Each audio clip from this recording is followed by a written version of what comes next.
Salamat po sa Panginoon. Tayo pong lahat ay patuloy pong nakapaglilingkod sa Kanya. Always remember, serving God is just an opportunity. At lagi po nating sasamantalahin ang bawat opportunity binibigay ng Diyos. At sabi po sa Biblia, walang masasayang sa lahat ng paglilingkod na ating ginagawa po sa ating Diyos. Amen ho. Sapagkat ang lahat ng bagay ay recorded. Lahat ng bagay ay nakikita ng Panginoon. At sa takdang panahon, ang Diyos ay magbabalik po ng pagpapala sa lahat ng naglilingkod po sa Kanya. Amen ho. Kaya pupurihin po natin ang Diyos. Salamat po sa Panginoon. Ngayon po, ang aking pong dadalin ay sa Efeso 2, talata pong 1 hanggang 10. Ang aking pong tatalakayin mula sa kamatayan tungo po sa buhay. Makikita po natin ang tatlong estado na pagdaraanan ng buhay ng tao. Mula po sa spiritual journey po na dadaanan po ng tao. Mula sa pagiging patay, tungo sa buhay na may layunin. Sabi po, verse 1, nung una'y patay kayo dahil sa inyong pagsuway at mga kasalanan. Sinusunod ninyo noon ang masamang takbo ng mundong ito at napailalim kayo sa pinuno ng mga kapangyarihan sa impapawid, ang espiritong naghahari sa mga taong ayaw pasakop sa Diyos. Ang totoo, tayong lahat ay dati ring namumuhay ayon sa pagnanasa ng ating laman at sumusunod sa mga hilig ng katawan at pag-iisip. Kaya't sa ating likas na kalagayan, kabilang tayo sa mga taong kinapupuotan ng Diyos. Subalit, napakasagana ng habag ng Diyos at napakadakila ng pag-ibig niya sa atin. Tayo'y binuhay niyang kasama ni Kristo noong tayo'y mga patay pa dahil sa ating pagsuway. Naligtas nga kayo dahil sa kanyang kagandaang loob. Dahil sa ating pakikipag-isa kay Kristo Jesus, tayo'y muling binuhay na kasama niya upang mamunong kasama niya sa kalangitan. Ginawa niya ito upang sa darating na mga panahon ay maipakita niya ang di masukat na kasaganaan ng kanyang kagandaang loob sa kabutihan niya sa atin sa pamamagitan ni Kristo Jesus. Sapagkat dahil sa kagandaang loob ng Diyos, kayo ay naligtas sa pamamagitan ng pananampalataya at ito'y kaloob ng Diyos at hindi mula sa inyong sarili. Hindi ito bunga ng inyong mga gawa, kaya't walang may pagmamalaki ang sinuman. Kung ano tayo ngayon ay gawa ng Diyos at sa pakikipag-isa natin kay Kristo Jesus ay nilikha niya tayo para sa mabubuting gawa na inihanda niya noong una pa man upang gawin natin. Pagpalain po ng Diyos ang kanyang mga salita. Tingnan mo natin, ang sumulat po nito ay si Paul. Paki-swipe na ho ang ating PowerPoint. Ang sumulat po nito po ay si Apostol Pablo nang siya po ay nasa kulungan.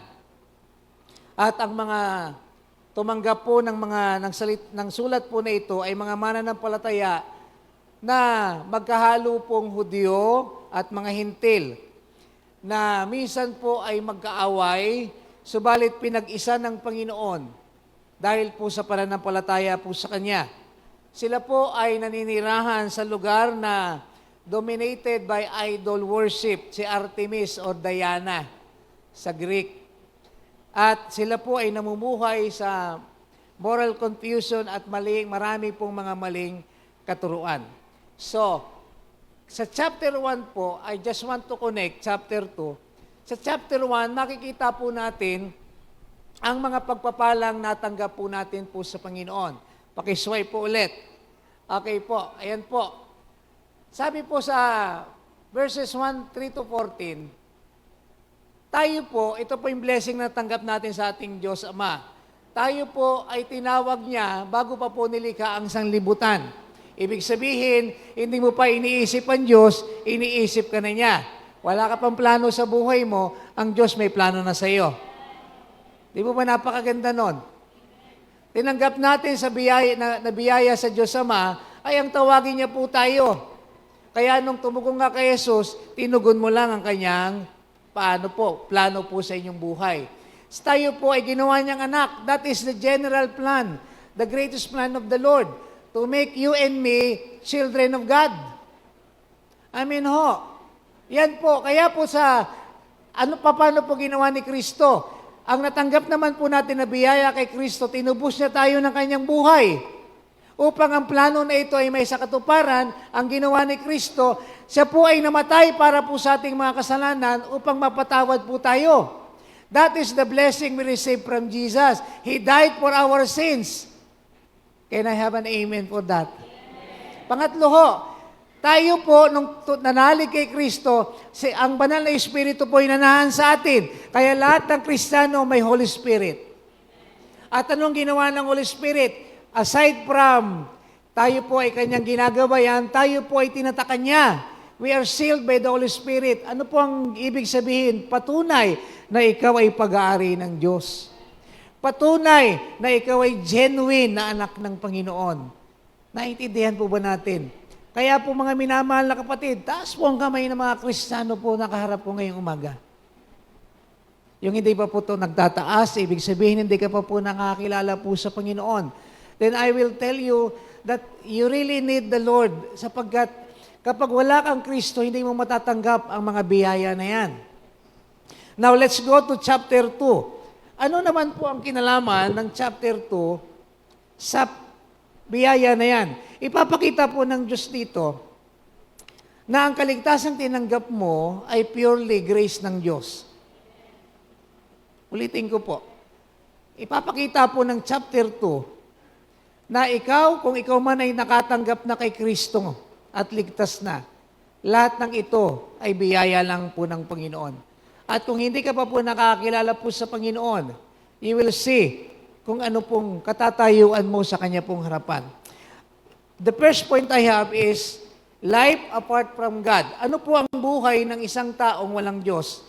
Verses 1 to 3. Sabi po, we are dead in trespasses and sins. We are totally total spiritual separation. Ang tao pong walang Kristo, ang tao pong hindi pa kumikilala sa Panginoon, tayo po, dati po sabi niyan, we are dead in trespasses and sins. Ang ibig sabihin niyan, total spiritual separation. Sa Biblia po, ang kamatayan ay hindi po lamang physical na kamatayan. Ito po ay spiritual na kamatayan. There are 3 types of death in the Bible. 1, physical death.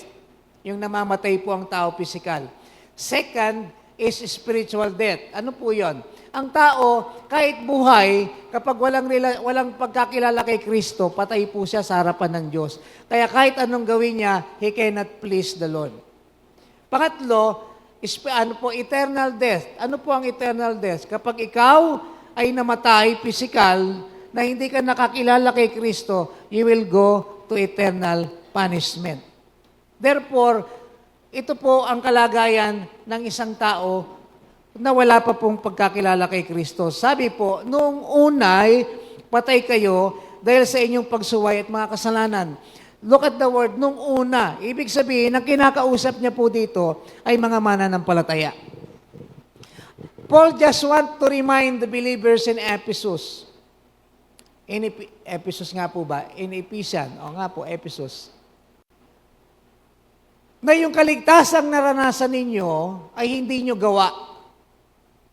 Dahil nung una, kayo ay mga patay dahil sa inyong mga kasalanan at pagsuway.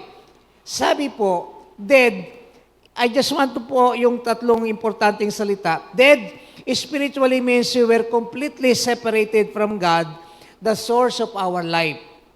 Trespass means crossing God's line, stepping over His boundary, willful wrongdoing. Ibig sabihin, ang gusto ng Diyos, dapat hanggang dito ka lang, lumampas ka. Ang tawag po doon ay trespass. Halimbawa, sabi po ng Panginoon, isa lang ang asawa mo, dumalawa ka. Ano po tawag doon? Trespass. Naintindihan po ba natin? I mean, halimbawa, pumasok ka sa bahay ng may bahay na walang paalam, ano po tawag doon? Trespassing. Kasi dapat sa labas ka lang. Kung papasok ka sa bahay ng may bahay, magpapaalam ka. Ay, naintindihan niyo po ba ako? Pangalawa, sin, hamartia, missing the mark, falling short of God's perfect standard. Sabi ng Panginoon, ang kasalanan ay missing the mark. Sabi ng Diyos, ito gawin mo, ito ginagawa mo. Parang tumutudla ka ng pana, bullseye, kaya lang sa iba ka tumama. Ang tawag po doon ay missing the mark. Kasalanan. Ang kasalanan ay pagsuway sa kalooban, kautusan po ng Diyos. Sabi po, bakit ka patay? Because of trespasses and sins. Yan po ang kalalagayan ng isang taong hindi pa nakakilala kay Kristo. At sabi ni Paul, yan ang kalagayan ninyo dati. Kaya yung biyayang natanggap nyo nung binanggit ko po kanina, lahat yan ay dahil po sa biyaya ng Diyos. Dahil kayo po ay patay, hindi ho kayo may sakit. Sabi, kayo ay patay. Ang patay ay walang kayang gawin. Nung tayo po'y naglamay sa patay kay Pastor Frank, hindi mo siya nakitang nagtimpla ho ng kape. Baka ho nagtakbuhan mo tayo. A simple illustration. Sa harapan ng Diyos, wala kang magagawang anuman para mapalugod mo siya. Wala kang magagawang anuman para maligtas ka. Patay nga ho tayo eh.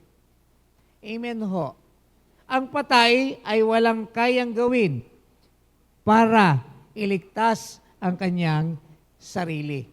Again, ano ang una mong kalagayan? Ikaw ay, sabi po, a life apart from God, ang buhay na hiwalay sa Diyos, that is the first journey, spiritual journey natin. A life apart from God is dead, patay, because of trespasses and sin. Wala kang kakayahan na iligtas ang iyong sarili. Wala kang kakayahang maunawaan ang Diyos libang kumilos ang banal na Espiritu sa iyong buhay. Kaya, mga minamahal na kapatid, ano man ang ating gawin, hindi natin mapapalugod ang Diyos o maililigtas ang ating mga sarili. Bakit po sinabi po ni Paul ito? Upang patunayan sa mga mananampalataya na walang pwedeng magmalaki sa inyo sa isa't isa dahil pare-pareho kayong patay sa inyong mga kasalanan.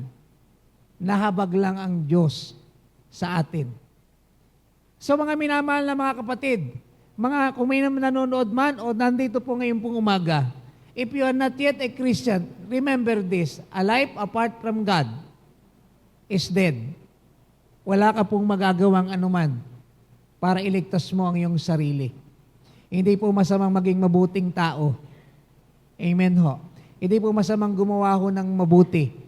Pero lahat ng yan ay wala pong maabot na anuman upang mailigtas po natin ang ating pong mga sarili. The first is, katayuan mo po kapatid, patay ka, patay ho tayo because of our sins and trespasses. Lumampas tayo sa kalooban ng Diyos. Hindi natin nagagawa ang kanyang kalooban because of sin. Sabi po ng Romans 5 verse 12, therefore, just as sin came into the world through one man, and death through sin, and so death spread to all men because all sin. Ang lahat ay nagkasala, kaya ang lahat ng tao ay namatay, at ang lahat ng tao ay mamamatay. Because sa kasalanan. Kaya sabi niya sa mga mananampalataya, wala sa inyo mang magmamalaki.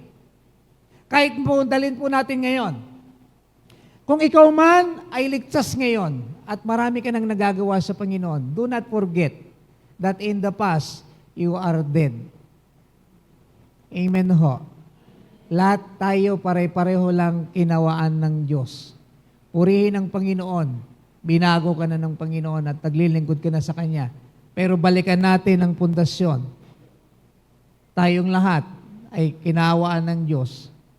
Patay tayo dahil sa ating mga kasalanan. Wala tayong kayang gawin. Purihin ang Diyos. Siya ang may ginawa. Pangalawa po, tayo po ay alipin, enslaved. Ano po ang umaalipin po sa atin? The three powerful forces, world, flesh, and the devil. Iyan o ang buhay na hiwalay sa Diyos. Una, ikaw ay patay because of your sin. Second, you are slave. alipin ng tatlong makapangyarihang puwersa. Sabi po sa verse 2, sinunod ninyo noon ang masamang takbo ng mundong ito.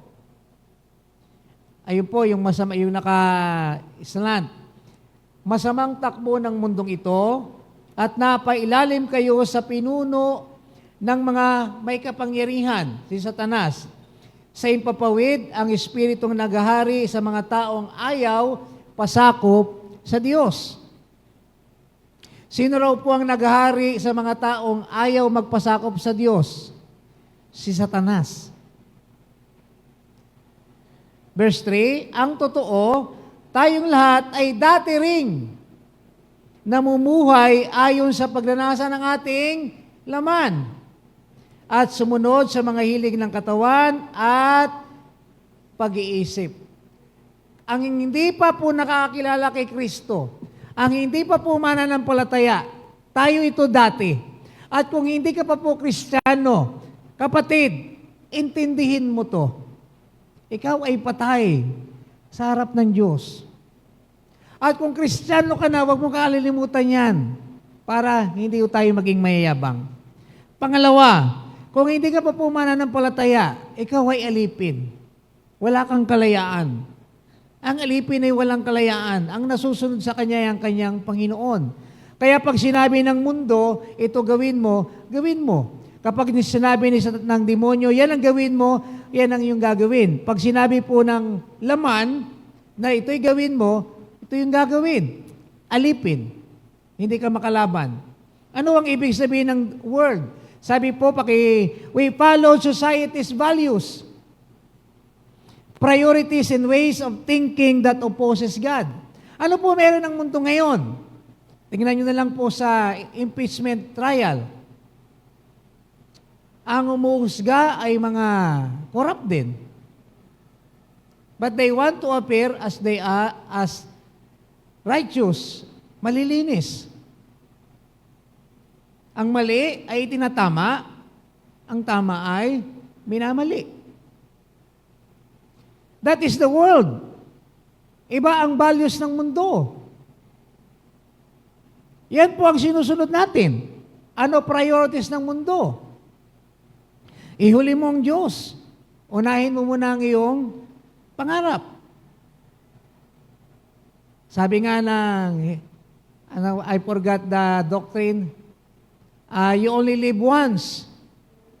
Kaya gawin mo na lahat ng gusto mo. Magpakasaya ka na. Hedonist. Parang ganun po. Yan ang mundo. Minsan ka lang mabubuhay. Tikman mo na ang lahat ng gusto mong tikman. Gawin mo na ang lahat ng gusto mong gawin. Hanggat wala kang sinasagasaang tao, okay lang. Kaya maraming mga tao ngayon, which is not wrong, puro pangarap, puro kasiyahan. Ngayon, hindi po natin inahatulan ang mga tao. Ano po ang kaisipan na hindi po kalooban ng Diyos? Sa mundo ho, pwedeng ikasal ang parehong lalaki at babae. Amen ho. May mga tao, this is their values or priorities. We are not condemning them. Dati ganun tayo, di po ba? Ganun ang ating pong mga kaisipan. Na may mga nababasa ako, hindi mo na kami magpapakasal kasi baka maghiwalay rin kami. Sabi sa pag-aasawa, di po ba? Pag-aralan mo muna ang mga pangasawa mo. Kaya nga, ang kasal, sabi niya, hanggat kayo nabubuhay, mag-asawa kayo. Pero sa mundo, ganun po. Tayo ay lipin ng prinsipyo, paniniwala ng mundo. Kung mandaya ka, lahat naman ang dadaya eh. Yan po sa mundo. Si Satanas, we were influenced by Satan. Lahat po ng ating ginagawa ay impluwensya ng kapangyarihan ni Satanas. Kaya pag sinabi ni Satanas, mag-addict ka, mag-drugs ka, gagawin mo. Impluwensya ni Satanas. Nakikita niyo ho yung mga namaril na yan, ng mga bata. Ano po ang sabi nila? In their private conversation, di naman tayo makukulong. Kaya they were influenced by Satan. Pangatlo, flesh. We were driven by our own sinful desire. Kung ano yung ginugusto ng katawan. Kaya pag sinabi ng katawan, ito inumin mo, ito kanin mo, basta't nasisiyahan ng iyong katawan, gawin mo, alipin. Ito po ang umaalipin po sa atin, mga minamahal na kapatid. Tayo ay alipin ng kasalanan. Ibig pong sabihin, gusto lang i-point out ni Paul ay ganito, kapatid, ang lala ng sitwasyon natin. Hindi po to habit. Ang kasalanan hindi po habit. Tayo po ay alipin. Minsan habit mo, pwede mong i-break eh. Pero pag ikaw ay alipin, you cannot break. Ikaw ay, gusto niyang i-point out, ang pagkakasala hindi mistakes. Alipin tayo ng kasalanan. Ganun po kalala ang atin pong kalalagayan. Kaya kailangan po natin ng tagapagligtas. Kasi kung walang magliligtas po sa atin, mamamatay tayong alipin ng kasalanan. Kaya kapatid, mapalad tayong nakakilala kay Kristo. Pinalaya tayo sa pagkakaalipin kay Satanas, sa kasalanan at sa mundo. Amen ho. Sabi po ng John 8:34, Jesus answered them, Truly, truly, I say to you, everyone who practices sin is a slave to sin.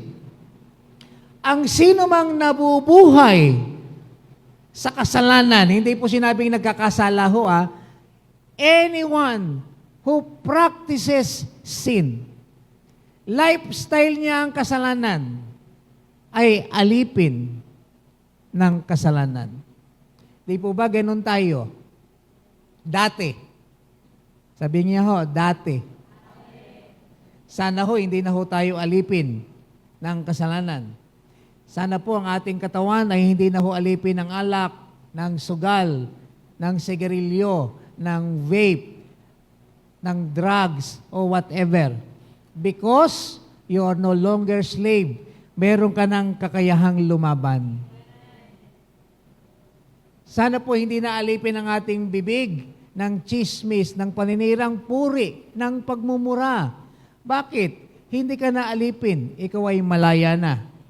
Meron kang banal na espiritong tutulong sa iyo. Nawa ang ating mga mata hindi na alipin ng pornography, ng mga masasamang tinitingnan, sapagkat tayo'y pinalaya na ng Diyos. Oo, nagkakasala, subalit hindi nabubuhay sa kasalanan.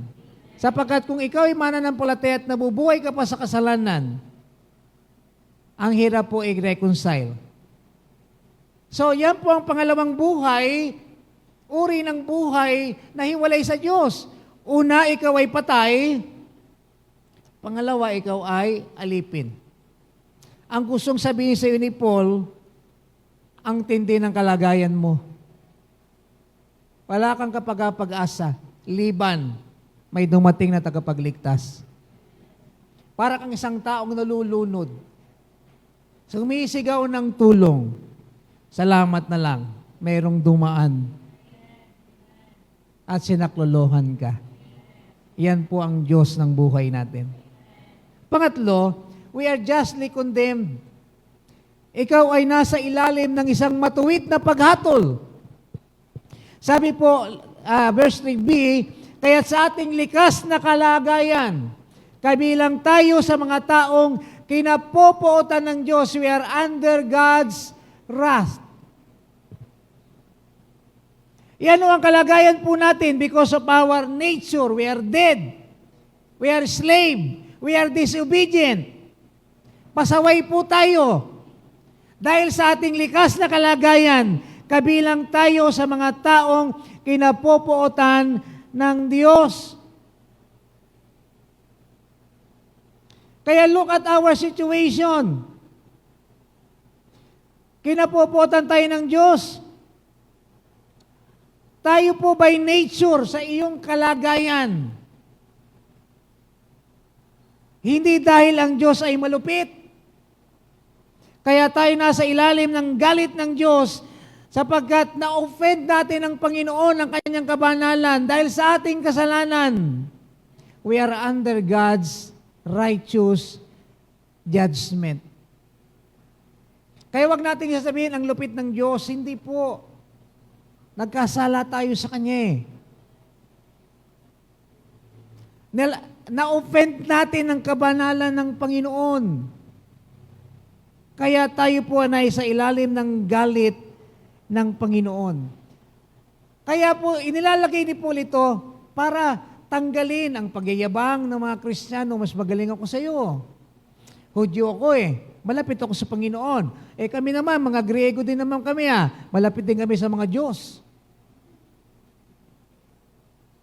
Para tanggalin po ang pagyayabang ng mga Kristiyanong unang sinulatan niya. Dalhin po natin ngayon. Wala ho tayong pagyayabang sa isa't isa. Dahil bago ka naging Kristiyano, bago tumuwid ang buhay mo, bago ka naging giver, sa mundo giver ka. Bago ka naging matino ngayon, lahat tayo patay. Lahat tayo alipin. Lahat tayo nasa ilalim ng galit po ng Panginoon. Kaya kapatid, yan po ang ating kalalagayan. That is the first spiritual journey na pinagdaanan mo. Kaya po, this is for the emphasis sa hindi pa po mananampalataya. Kapatid, yan ang kalalagayan mo, kaibigan. Patay ka sa harap ng Diyos, wala kang magagawang anuman. Kahit anong gawin mo, you cannot please God. Kahit anong pagpapakabait natin, hindi po yun sapat. Ikaw ay alipin. Kahit anong laban mo, hindi ka makakalaban. Wala kang lakas, wala kang kakayahan. At dahil diyan, ikaw ay nasa ilalim ng paghatol ng Diyos. Kaya po, you need a Savior. You need the Lord. Yun ang nangyari po sa atin. Amen ho? Dati, ganyan tayo. Kaya sabi niya, noong una, kaya purihin ang Diyos sa buhay ng Kristiyano. Sabi po ng Romans 1:18, for the wrath of God is revealed from heaven against all ungodliness and unrighteousness of men, who by their unrighteousness suppress the truth. Ang sabi ng Panginoon, ang galit ng Diyos ay nahayag mula sa langit laban sa ungodliness and unrighteousness. Kaya ang Diyos po marunong magalit. But His galit is a righteous anger. Dahil meron siyang katwiran magalit. Ano ang dahilan bakit po siya nagagalit? Because of our ungodliness and unrighteousness. Amen ho. John 3:36, whoever believes in the Son has eternal life. Whoever does not obey the Son shall not see life, but the wrath of God remains on him. Ang sino man na nananalig sa anak ng Diyos ay may buhay na walang hanggan. Ang sino mang hindi sumusunod sa anak ng Diyos ay walang buhay, kundi ang galit ng Diyos ay mananatili sa Kanya. Kapatid, if you are not a Christian until now, ang tagal mo nang ini-invite, o kung ikaw man ay ngayon lang nakarating, hindi nagkataon ito. Gustong sabihin sa iyo ng Diyos, yan ang kalagayan mo. Tutulungan kita. Amen. Pangalawa po, the second journey, a life with God. So nakita na po, pinakita ni Paul, ito buhay nyo dati. Bago kayo naging mananampalataya, bago kayo ilagay sa simbahan, bago kayo naging magkasundo, Hudyo at Hintil, pare-pareho kayong patay sa kasalanan. Sa harap ng Diyos, pare-pareho kayong alipin. Wala kayong pag-asa. Lahat kayo nasa ilalim ng galit ng Panginoon. Kaya wag na wag kayong magyayabangan. Dapat kayo ay magpuri lahat sa Panginoon sapagkat lahat ng yan, ng inyong natanggap na kaligtasan, ay biyaya ng Diyos. Pangalawa po, a life with God. The second spiritual journey. Verses 4 to 9. Ano po yung una? Nung ikaw na po ay may Diyos, ito na po ang nangyari sa iyo. You have been united with Christ. Pinagkaisa ka kay Kristo. Tatlong bagay ang nangyari sa iyo nung ikaw ay nakakilala sa Panginoon. Made us alive, binuhay ka. Raise us up with Him. Seated us with Him. Sabi po, verse 4, Englishin ko po kasi doon po nakuha yung pinaka, essence niya. Look at the word but. It is a transitional device. Kapatid, yan ang pinakamahalagang salitang mababasa nyo dyan. Isa sa pinakamahalaga, yung word but. It is a conjunction. Ipinapakita niya po yung negative and positive. It is a transitional device. Mahalaga ho yan. Yung salitang but, nagkaroon po ng pag-asa ang kalagayan po ng tao. Kaya po yung word na but, sabi, but because of His great love for us, God, who is rich in mercy, made us alive. Binuhay ka. Nung nanampalataya kay Kristo, ikaw ay binuhay niya with Christ even when we were dead in transgression. It is by grace you have been saved. Verse 6, and God raised us up with Christ and seated us with Him in the heavenly realms in Christ Jesus, in order that in the coming ages He might show the incomparable riches of His grace, expressed in His kindness to us in Christ Jesus. Alam niyo po ba, pag makikita ka ng mundo, mamamangha, napakadakila naman ang biyaya ng Diyos sa inyo. Kayo na dating magkalaban, Hudyo, saka ito po yung original context ha. Kayo na dating magkaaway, alam niyo ba ang tingin ng Hudyo sa mga hintil? Mababa. Aso. Walang pag-asa. Tingin naman ng mga Grego, mga mayabang kayo. Eh pagsamahin mo yan sa isang simbahan. Isang sobrang yabang, isa namang ma-pride din. Ba't kayo lang papapasok sa langit? Magsasalpukan yan eh. Yan po ang mga pinagsama sa simbahan. Kaya po kapatid, purihin po ang Diyos. Namamamangha, grabe, paano kayo nagbago? Dati lubog na yung mukha mo ba't umalsa ngayon? Dati mukha kang dugyot. Ngayon kalinis mo na. Ang pogi-pogi mo na. Dati ang gulo ng buhay mo Anong nangyari? Meron talaga palang akala ko, sinabi ni Nora Honor, walang himala. Meron palang himala. Bakit ginawa ng Diyos? Hindi po para sa inyong kapurihan. Hindi kayo niligtas para yumabang. Ang lahat ng papuri ay sa Diyos. Para ipakita niya, sabi, to show His incomparable riches of His grace. Para sa buhay niyo may ipakita ang hindi masukat na biyaya ng Diyos. Ang makikita sa buhay mo na pinago, pinagpala, ang Diyos at ang kanyang biyaya. Dati wala kang kabuhay-buhay dati. Dati lagi kita nakitang susuray-suray riyan. Nakikipag-amok. Dati, wala ka lang pagkasa pagtitignan kita. Ngayon, ibang-iba ka na. Ang nakikita, hindi ikaw, yung ginawa ng Diyos sa buhay mo. Amen ho. Ano ang buhay na meron po ang isang taong nakakilala kay Kristo? Pinag-isa na tayo sa Kanya. Ano po yung tatlong bagay na ginawa ng Panginoon? Sabi, He made us alive, binuhay ka, buhay ka na sa harapan ng Diyos. Kaya lahat ng gagawin mo, may points na. Buhay ka na eh. Pangalawa, ikaw ay raise us up with Him. Sabi ho, ang salita po dyan, we share His victory over sin and death. Yung kanyang tagumpay sa kamatayan ay tagumpay natin.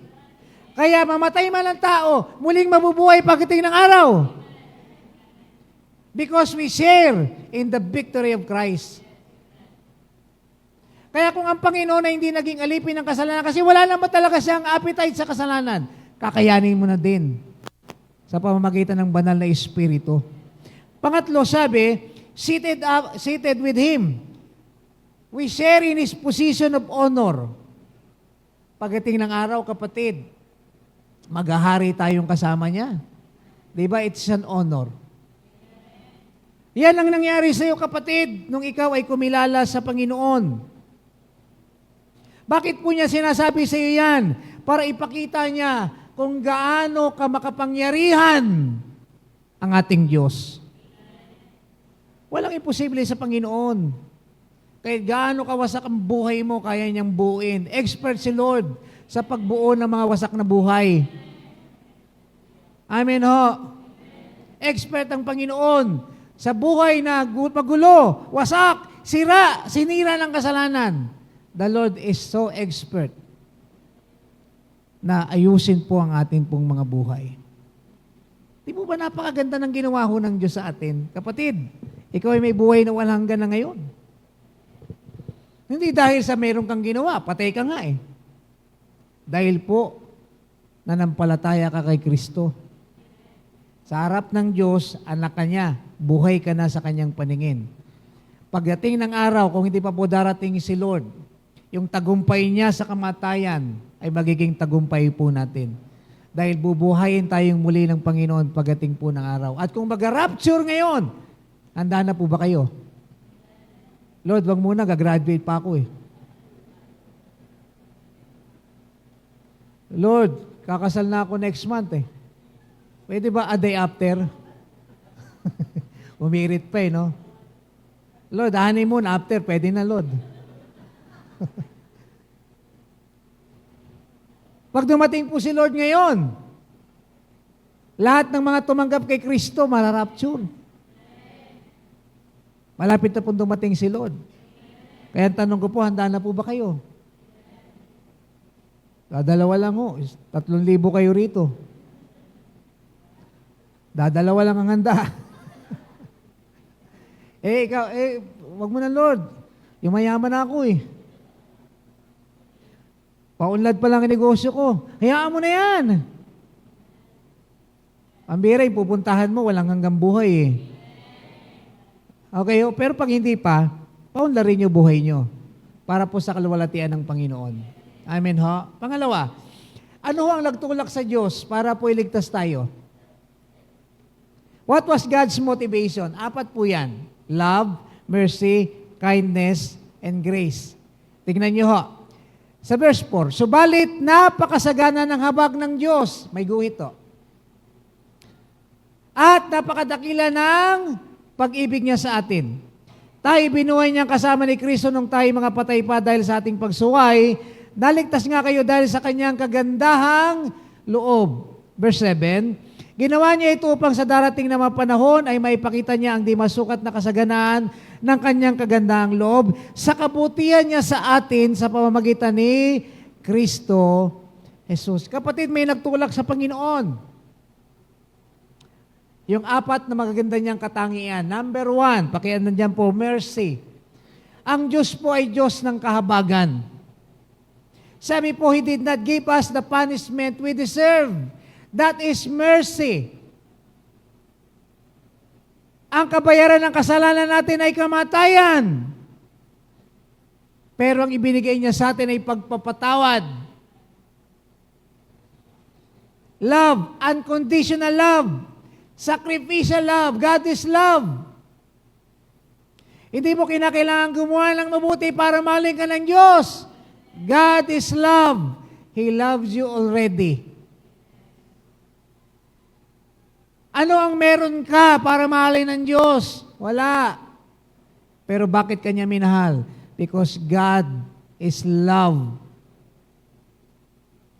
Pangatlo, ayun na yun, napakasagana ng biyaya ng Diyos. Unlimited. Hindi po mauubos ang awa ng Diyos. Pagkahapon, kinahawaan ka, ngayon, meron pa rin. Bukas meron na naman. Because the mercies of God never ceases. It is new every morning. Grace, unmerited favor. Hindi ibinigay ng Diyos sa iyo ang dapat mong tanggapin. Ang dapat mong tanggapin ay parusa, pero ang binigay niya ay kaligtasan, pagpapatawad. Ang tawag po doon ay grace. Kindness, God is good. All the time, God is good. Kapatid, yan ang nagtulak sa Panginoon. Mahal na mahal niya ang tao. Ang tao dahil punong-puno ng kasalanan at mapapahamak, naawa ang Diyos. At dahil ang Diyos ay punong-puno ng kabutihan, ibinigay niya ho ang kanyang anak upang bayaran ang kasalanan mo, ang kasalanan ko. Tayo ang gumawa ng kasalanan, pero ang nagbayad ang kanyang anak. Ang tawag po doon ay pag-ibig, magkahalong mercy and grace. Napakabuti ho ng Diyos sa atin pong mga buhay, mga minamahal na kapatid. Ito na yung kalagayan mo, mga minamahal na kapatid. Pinatawad ka na ng Diyos. Ikaw ay binuhay ng muli. Pinatawad ka na ng Panginoon. Anak ka na ng Diyos. Meron ka ng buhay na walang hanggan. Kaya purihin po ang Diyos sa buhay natin. Pinapakita ho ni Paul ito para sa ating lahat. Para lahat po ng mga Kristiyano ay maging mapagpakumbaba at maging mapagpasalamat sa Diyos dahil po sa ginawa niya sa atin pong mga buhay. Sabi po ng Psalm 103 verse 8, "The Lord is compassionate and gracious, is slow to anger and abounding in love." Alam niyo po, no? Ang Diyos ay mahabagin, mabiyaya, banayad kung magalit, sagana kung magmahal. Hindi siya kagaya ng tao, konting kibot, galit, galit, galit. Pero ang Diyos po, banayad kung magalit. Pero pag nagalit, yari naman tayo. Ay, wag mo na hintaying magalit ng todo-todo ang Diyos. Ibinigay na nga niyang anak niya, ayaw mo pa. Di ba nakakagalit? Binibigyan ka na nga ng biyaya, ayaw mo, arte-arte mo naman. Sabunutan na kita eh. Hinayain na mo lahat, di masarap. Ano ba yan? Nakakagalit, di po ba? Pero ang Diyos po, banayad kung magalit. Titus 3:4-5. But when the kindness and love of God our Savior appeared, He saved us, not because of righteous thing we had done, but because of His mercy. Kapatid, yan po nagtulak sa Panginoon para iligtas po tayo. Balikan ho natin, ho. Sa mananampalatayang Hudyo at Grego, oy, okay magmamalaki. Hindi ko kayo niligtas kasi ang bait-bait mo. Ang cute-cute mo. Mas mabait ka sa Kanya. Hindi ganon. Kaya ako iniligtas kasi mahal ko kayo. Kasi mabiyaya ako. Punong-puno ko ng habag. Ako ay mabuti. Amen.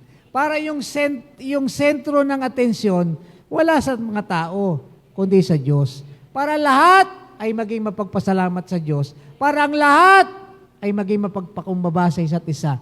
Tanggalin ang yabang. Amen.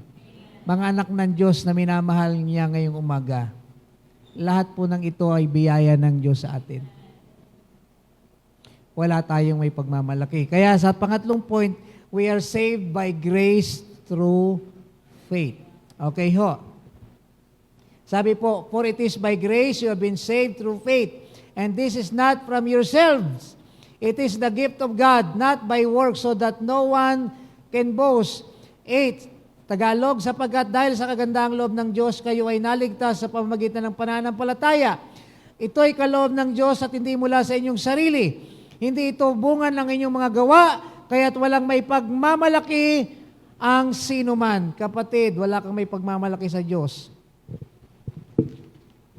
Kaya sabi po dyan, grace, unmerited favor. He gave us what we do not deserve. Saved Ang ibig po sabihin ng saved, rescued, made whole. Iniligtas ka ng Diyos, binuo ka ng Diyos. Faith is not good work. We do not earn salvation. It is the empty hand that takes what God offers. Yan po ang pananampalataya. Naniwala ka na yung ginawa ni Kristo sapat na para maligtas po tayo. Para po siyang kamay na inabot ang regalo ng Diyos. Kapatid, ang kaligtasan ay regalo. Hindi mo yan kayang bilhin. Libre, pero hindi mura. Minsan po, we take salvation lightly. Palibasa, hindi mo binili, hindi mo pinaghirapan. Minsan, ganun ang tao. Ganun ang tao, ma-pride. Pag hindi binili, ang daling gastusin. Pag nakakita kayo 1,000, uy, SM na tayo. Pero sa pinagtrabahuan niya sa isang araw, ingat na ingat yan. Pero pag nakita mo lang yan, na lumutang sa baha, ang bait talaga ng Diyos. Tara, McDonald tayo. Minsan ganun ang tao, minsan ma-pride eh. Pag hindi pinaghirapan, they are taking it lightly. Kapatid, ang salvation, hindi mo pinaghirapan, salamat sa Diyos. Kasi hindi mo kayang bilhin ang kaligtasan mo. Wala kang pambayad. Hindi sapat ang buhay mo, makasalanan tayo, we cannot save ourselves. Kaya salamat may nagligtas sa atin. Ituring mo ang sarili mo nalulunod. Humihiyaw ng tulong, salamat may nagdaan. Hindi ka naman niya kakilala. Malay niya kung hold-upper ka. Malay niya kung ikaw ay sakit ng lipunan. Malay niya nung nambugbog ka nung nakaraan, kaya lasing ka, kaya ka nandyan. Pero hindi niya yung tignan. Ang tinignan niya, kailangan mo ng tulong. Naawa siya sa iyo. Ganyan ang Diyos. Naawa siya sa atin. Punong-puno siya ng kabutihan at pag-ibig. Niligtas niya tayo. Kaya huwag niyo naman pong memenosin ang kaligtasang libre, pero binayaran ng Diyos ng buhay ng kanyang anak. Amen ho. Mga minamahal na kapatid, biyaya ng Diyos yan. Libre yan. Pasalamatan mo at pahalagahan. Mga mananampalatayang tumanggap kay Kristo, huwag mo namang babaliwalain ang pinaghirapan ng Diyos sa buhay mo. Mahalin po natin ang Diyos dahil ang pagmamahal sa Diyos ay hindi po kalugihan. Ang maglingkod kay Lord ay hindi po pagsasayang ng oras. Ang paglingkod po sa Panginoon ay biyaya po sa atin pong mga buhay. Amen ho. Kaya ho sabi ng Romans 4:16, that is why it depends on faith in order that the promise may rest on grace. Ang pinag-uusapan po rito, kaligtasan. Kaya nga po sabi ang kaligtasan ay sa pananampalataya in order that the promise may rest in grace. Para po ang kaligtasan na hindi po mababayaran. Galatians 2:16, we know that a person is not justified by works of the law, but through faith in Christ Jesus. Kapatid, hindi ka naligtas dahil sa iyong mga gawa. Mananampalataya sa pamamagitan ng biyaya ng Diyos. Balikan ho natin ang situation mo. Patay po tayo. Anong magagawa natin? Patay nga tayo eh. Salamat. God came to the rescue. Yung bang naglalakad ka sa dilim, hindi mo alam, mauhulog ka na. Mamamatay ka na. Ilang hakbang na lang, biglang lumiwanag. At nakita mo yung nilalakaran mo. Alam, mapapahamak pala ako. At yung ilaw na yon ay napakaliwanag at nakita mo yung daan ng kaligtasan. Dito ka dumaan. Iyan po ang ginawa ng Diyos. Tayo'y nabubuhay sa kasalanan, patay po tayo. Salamat. Binuksan ng Diyos ang ilaw, si Kristo. Sabi niya, ako ang ilaw ng sanlibutan. Purihin po ang Panginoon. Nung nangaral si Pastor Alan, may ginamit na cell group leader. Ipinangaral po si Kristo na buksan ng liwanag sa inyong mga mata, sa inyong mga isipan. Nakita ninyo, oo nga makasalanan nga pala talaga ako. Akala ko ang bait-bait ko ng kapitbahay. Kaya pag may nag-share sa akin, ayun, punta mo yun, wag ako, mabait ako eh. Yung laging nag-aaway yung pamilya na yun, doon ka pumunta. Yung nagmumurahan doon, doon lagi may pasugalan doon, doon ka mag-share. Wag sa akin, bait ako eh. Sabi po ng Biblia, hindi ka naligtas sa iyong kabaitan. Naligtas ka dahil sa biyaya ng Diyos at nanampalataya ka kay Kristo. Amen ho? Palakpakan mo natin ang ating Panginoon. Amen. Di ba napakabait ng Diyos? Ho? Di niya tayo pinabayaan. Di niya sinabing bahala ka, magdusa ka. Ginusto mo yan eh. Okay. Sino ba naman ako para pigilan ka? Amen ho? Parang pelikula lang, mga hugot. Magdusa ka. Ginusto mo yan eh. Go! Enjoy! Purihin po ang Panginoon. Alam niyo, nung hirap ka na, ang Diyos hindi nag-inarte. Lord, sorry po sa word, Bisan kasi yung tao nag-inarte. O ngayon, kailangan mo ko. Tagal-tagal na kitang tinatawagan eh. Ngayong hirap ka na. Saka mo ako tawagin, ano ka sinuswerte? Buti ng Diyos hindi playing hard to get, no? Buti na lang, nung nahirapan tayo, sumaklolo ang Diyos. Amen? Nung sumaklolo ang Diyos, sinabi mo, Lord, tulungan mo ko. Okay. Tagal ko nang inaantay yan eh. Ikaw kasi kulit-kulit mo eh. Purihin po ang Panginoon. Nung tayo nahihirapan, ang tagal nating kinalimutan ng Diyos. Nung may nangaral na lingkod ng Panginoon sa area na to, nabuksan ang liwanag ng iyong mga mata. Nakita mo, Lord, salamat po. Tinatanggap kita bilang Panginoon ng aking buhay. Salamat na matay ka para sa aking mga kasalanan. Purihin ng Diyos. Naligtas ka. Hindi dahil gumawa ka ng mabuti. Galing ka nga sa kasalanan eh. Naligtas ka because of the grace of God. Pangatlo, my last point, the final stage of our spiritual journey, alive for God. Una, alive apart from God, you are dead. You are doomed. You are slave. Alive with God, ikaw ay anak ng Diyos. Binuhay. Buhay ka na. Naghaharing kasama ni Kristo pagdating ng araw. Ngayong ikaw ay Kristiyano na, tingin po sa akin, meron kang gagawin. Alive for God. Dito minsan nilalaktawan ng Kristiyano eh. Gusto niya, yung pangalawa lang. Ayaw pong pumunta sa pangatlo. Kapatid, dito, nalulubos ang meaning ng buhay. Alive for God, ang buhay para sa Diyos. Sabi po, number 1, we are God's workmanship, His masterpiece. Alam niyo ho ba, sabi po sa verse 10, sa wikang English po, for we are God's handiwork, NIV, created in Christ Jesus to do good works, which God prepared in advance for us to do. Yung po naka-underline, handiwork. King James, for we are His workmanship. Sabi po, the Greek word used is poema, from which we get the word poem or masterpiece. Di ba pag gumagawa ka ng tula, that's your masterpiece. Okay ho. Tingnan niyo po ang iyong sarili.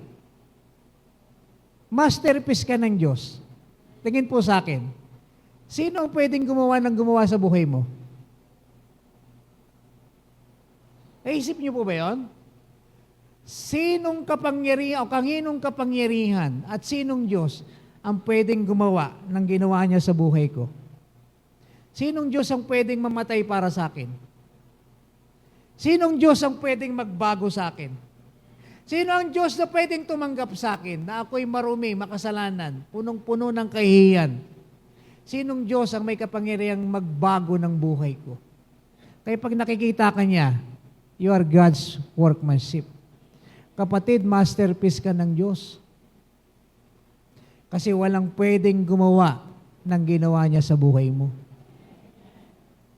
Di ba nakaka-proud? Kaya sabi niya sa mga tao sa loob, walang yabangan ha? Pero look at this one thing. You are God's masterpiece. Sabay palakpakan ng mga Kristiyano doon.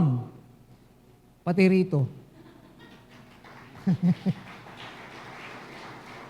Ang bagal ng pick-up. Alam niyo, nung narinig siguro ng mga Kristiyano, wow! Akala ko aksidente kami. Akala ko nagkataon lang kami. Hindi. Hindi kayo nagkataon. Planado kayo ng Diyos. Kaya huwag niyo nag-iisipin, nung pinabili lang ko suka, narinig ko si Pastora, ano nga pangalan mo? Alicia. Bumili ako suka, mabagal yung nagtitinda. Narinig ko maingay, nakinig tuloy ako. Akala ko aksidente lang ako naging Kristiyano. Hindi ka po aksidente yung naging Kristiyano. Planado ka ng Diyos. Bakit? Masterpiece ka niya eh. Kaya pag titignan mo, grabe, paano ako naging masterpiece? Hindi sa mukha, kapatid ha. May inubo. Sa buhay. Diba, sabi nga, kwento ng Pastor Alan, kung gaano siya ka-addict sa Cebu, tingnan mo siya ngayon. Hindi ba masterpiece siya ng Diyos? Sino pwedeng gumawa sa buhay ng Pastor Alan ng ganon? Meron bang kapangyarihan ng gobyerno na magbago ng buhay? Di sana lahat ng nakakulong na lumabas, hindi na bumalik ng kulungan. Kung may kapangyarihan ng gobyernong magbago ng buhay. Kung ang nanay mo may kapangyarihang pabaiting ka, bakit ang tigas ang ulo mo? Nabuhay ka naman sa gulpi.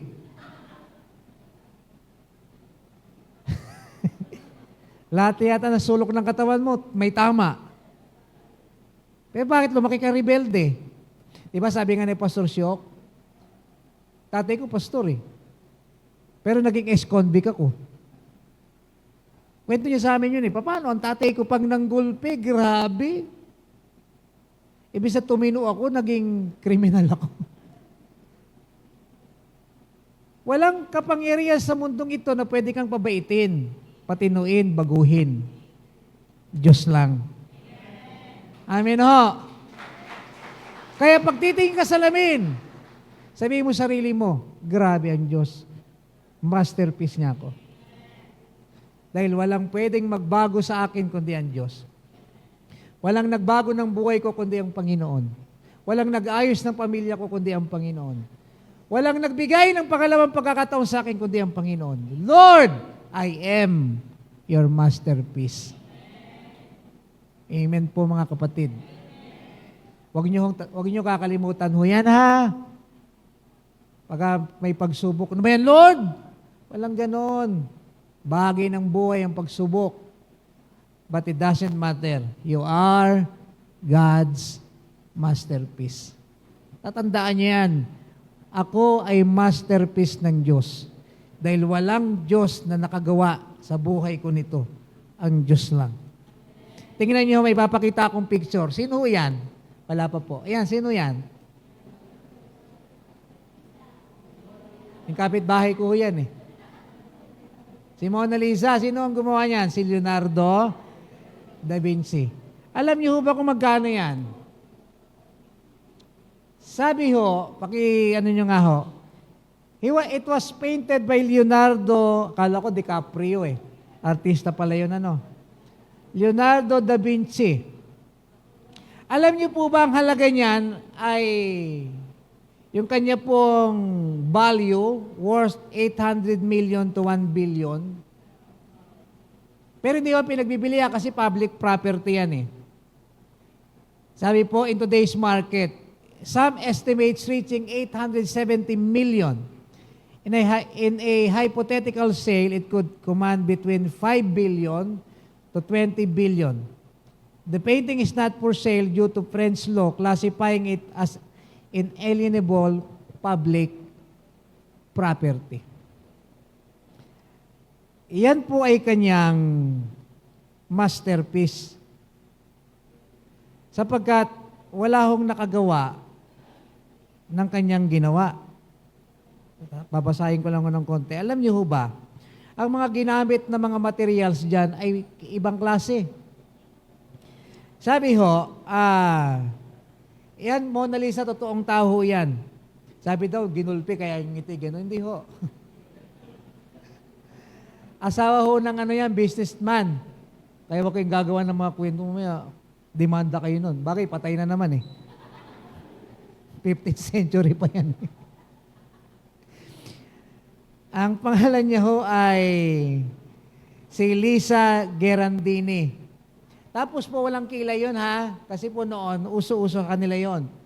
Yung walang kilay. May kilay po ba kayo? Hindi ho kayo mga French women ha. Kayo po yung mga Filipino. Sabi po, bakit siya obra maestra sikat? Yung ngiti. Sabi po, depende sa anggulo. Minsan masaya, minsan malungkot. Kaya po, ang tawag yung mysterious smile, yung mata parang nakasunod sa iyo. Balik nyo nga ho doon sa painting. Tignan nyo, sumusunod ba ho sa inyo? Tumungan nga kayo. Ay, nakatingin pa rin. Pakibalik nga ako sa itsura ng painting, kapatid. Tapos po, ang technique niyan, sabi, ewan, paano ba babanggitin to? Fumato technique. Walang matalas na guhit, parang usok ang dulo. Inimbento ni Da Vinci. Tapos po ninakaw yan noong 1911 ng isang Italian janitor. 2 taong nawala, nung nabalik, sumikat lalo sa buong mundo. Sabi, ano bang painting iyon? Dahil po sa pagnanakaw yung sumikat Kaya ho yan tinawag na masterpiece. Dahil wala akong makagawa niya si Leonardo da Vinci. Kahit kopyahin niya, hindi makakopya. At gano'n kakagaling, hindi mo yan makakopya ng kagaya ng ginawa niya. Masterpiece niya ho yan. Ikaw, wala akong makakakopya sa ginawa ng Diyos sa'yo. Kahit sabihin ng katabi mo, uy, ang galing-galing naman, gayahin ko nga si kapatid. Ay kahit gayahin mo yan, kung hindi ka pa po Kristiyano, hindi po makokopya yan. Unless mayroong kapangyarihang pumasok sa iyo ang banal na Espiritu, magbabago buhay mo. Unless the Holy Spirit comes in your life through faith in Christ, your life will never change. Kaya kahit gusto mong bumait, hindi mo yan magagawa. Amen ho? Kaya mga kapatid, yan po ba mga asawa ninyo? Nakita niyo po pagbabago? Ay, wala. Ako po, Panginoon. Nakita po ba ng pamilya natin ang ating pagbabago? Ulit. Andali lang ho. Paano bang tanong? Re-rephrase ko po ba? Anong kagandahan ng buhay ang nakita ng inyong pamilya? Meron na po bang magandang buhay? Amen. Kung negative kasi yung una no? O hindi ba pag nakakita ka ng asawa mo, namamangha sa'yo Grabe tong asawa ko. Dati pag inabutan mo to ng maraming pera, nagre-reklamo. Ngayon, malayo pa lang, niyayakap na ako. At nakahawak sa bulsa. Bakit po? Dahil ang buhay mo at ang buhay ko, walang ibang nagbago kundi ang Diyos. Masterpiece. Sabi ng Psalm 139:13-14, For you formed my inward parts, you knitted me together in my mother's womb. I praise you, for I am fearfully and wonderfully made. Sa creation niya dalhin mo sa salvation, walang makakagawa ng ginawa sa iyo. You are fearfully and wonderfully spiritually made. Yung fearfully, di po nakakatakot ha? Kaya pala. Fearfully nga pala. Ibig sabihin ng fearfully dyan, wonderfully. Ho.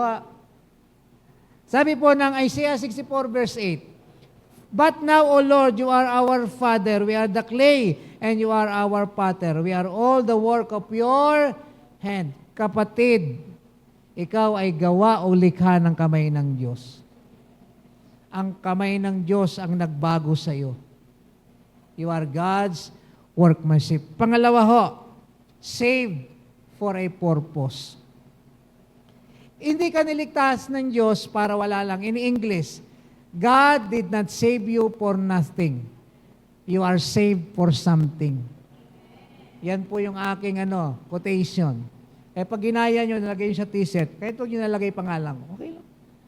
Hindi na kailangan nyo. You are saved. You did not save for nothing. You are saved for something. Sabi po, for we are God's handiwork created in Christ Jesus to do good works in which God prepared for us in advance for us to do. Mga minamahal na kapatid, meron kang gagawin. Ang Diyos po may purpose po sa inyo. Sabi niya, hindi ho masama ang purpose ng Diyos. Wala po dito, naisip ko lamang po. Jeremiah 29:11, for God's purpose, my purpose for you is not to harm you, but to prosper you, give you hope and a future. Sinabi niya po yung sa bansang Israel na nasa loob ng pagkaalipin. Sabi niya, hindi ko kayo hinayaang mabilanggo o maalipin dahil pinababayaan ko. No,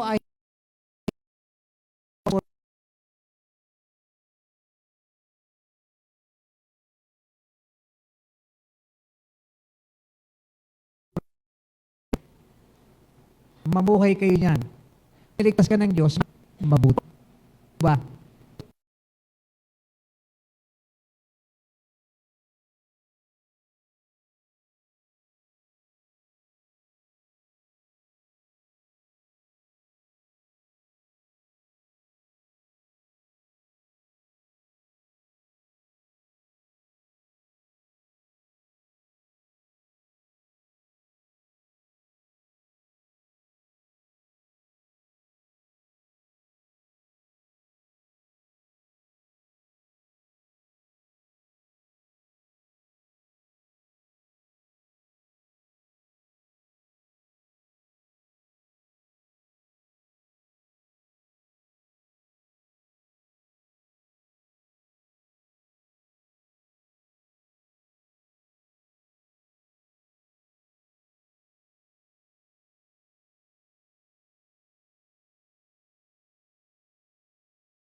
Ayaw. Hindi po kompleto buhay nang hindi po susunod sa Diyos.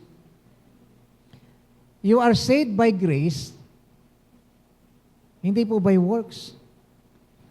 Kaya sabi po, 2 Corinthians 5:17, kaya't kung nakipag-isa na kay Kristo ang isang tao, isa na siyang bagong nilalang, wala lang dati niyang pagkatao, sa halip ito'y napalitan na ng bago. Kapatid, you are not fixed. Ikaw ay remade. Hindi ka binago. Hindi ka ni-repair. Para sa sasakyan, pag may sira, repair. Hindi po. We were recreated. Nilikha ulit tayong bago spiritually. Nilikhaan ka ng bagong puso.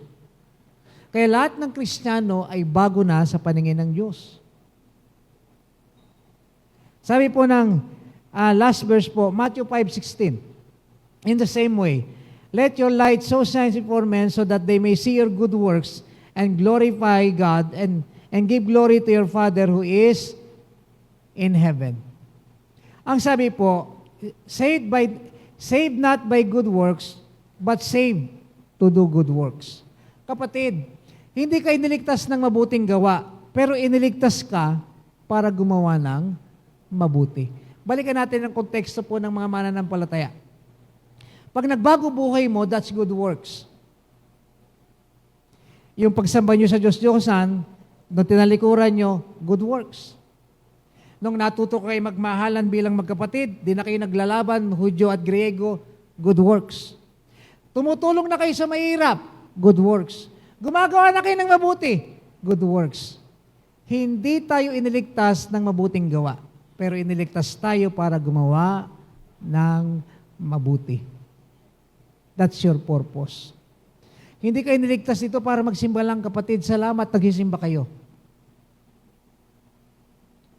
Iniligtas tayo ng Diyos para pakinggan ang kanyang salita at pag-uwi, ipamuhay natin. Kamusta ho ang good works natin? Diyan po sa binasa ko po, sa quotation, you are not saved by works, but you are saved for good works. Isa pa po last, faith is the root, works is the fruit. Iniligtas ka ng pananampalataya, pero kailangan makita ang bunga sa iyong buhay. Kapatid, tingin po sa akin. Patay ka dahil sa kasalanan nung hindi ka pa po nakakilala sa Panginoon. Nung nakakilala ka kay Kristo, binuhay ka na niya. Anak ka na ng Diyos. You are God's masterpiece. Pero meron ka pong gagawin. Ipakita mo kung gaano kaganda ang ginawa ng Diyos sa buhay mo.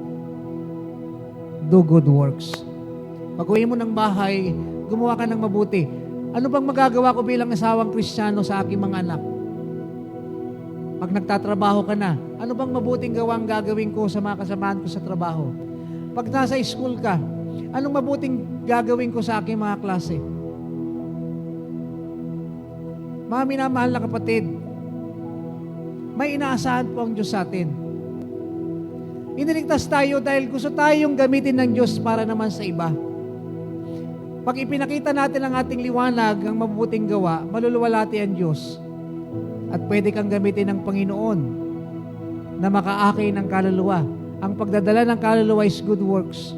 Ang pagisimba is good works. Ang pagbabago ng buhay is good works. Ang pagtulong sa mahirap is good works. Ang pagtulong sa gawain ito is good works. Paggamit ng iyong kakayahan is good works. Kapatid, kamusta? Nakikita ba ng tao ang pagiging masterpiece mo sa pamamagitan ng iyong good works? Huwag naman po sanang masayang. Na-display na nga lang talaga tayo. Dapat po magamit tayo ng Diyos. Mga ina ng tahanan, pag-uwi ho natin ng bahay, maging nanay na Kristiyano po tayo. Paglingkuran natin ng may pagmamahal ang ating mga anak, ang ating kanya-kanyang asawa. Kung may pagkakataon, gumawa kayo ng mabuti sa mga taong ilalapit sa inyo ng Diyos. Mga tatay ng tahanan, anong mabuting gawa bilang tatay ang gagawin sa iyong pamilya? Pag nagtatrabaho ka na, how will you show your good works?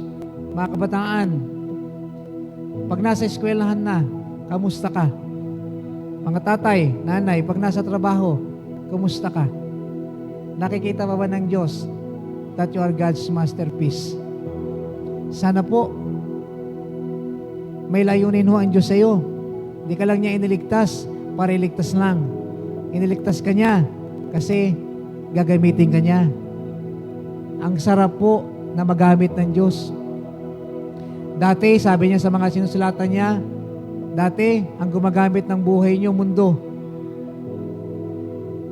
Dati, ang buhay niyo nasasayang sa mundo. Dati, ang pera niyo sayang sa mundo. Dati, ang inyong kakayahan sa mundo lang. Ngayon, paggamit niyo na sa Diyos. Amen ho. Amen po ba mga masterpiece ng Diyos? Tayo tayong lahat. Awitan po natin ang Panginoon. Kung hindi ka pa po Kristiyano, inaanyahan kitang lumapit sa Panginoon.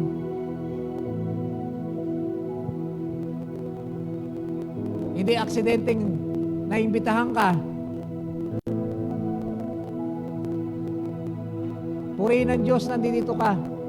Kasi nais i-extend ng Diyos ang kanyang biyaya sa iyo. At kung ikaw naman po ay Kristiyano na, purihin po ang Diyos sa buhay mo. Ipamuhay mo yung purpose mo, bakit ka niligtas ng Diyos. Gumawa tayo ng mabuti. Maglingkod ka sa Panginoon sa simbahang ito kung saan ka tinawag. Ipagamit mo kay Lord ang iyong buhay patuloy tayong magbago. Awitan nun natin ng Diyos yung pangalawang inawit po kanina.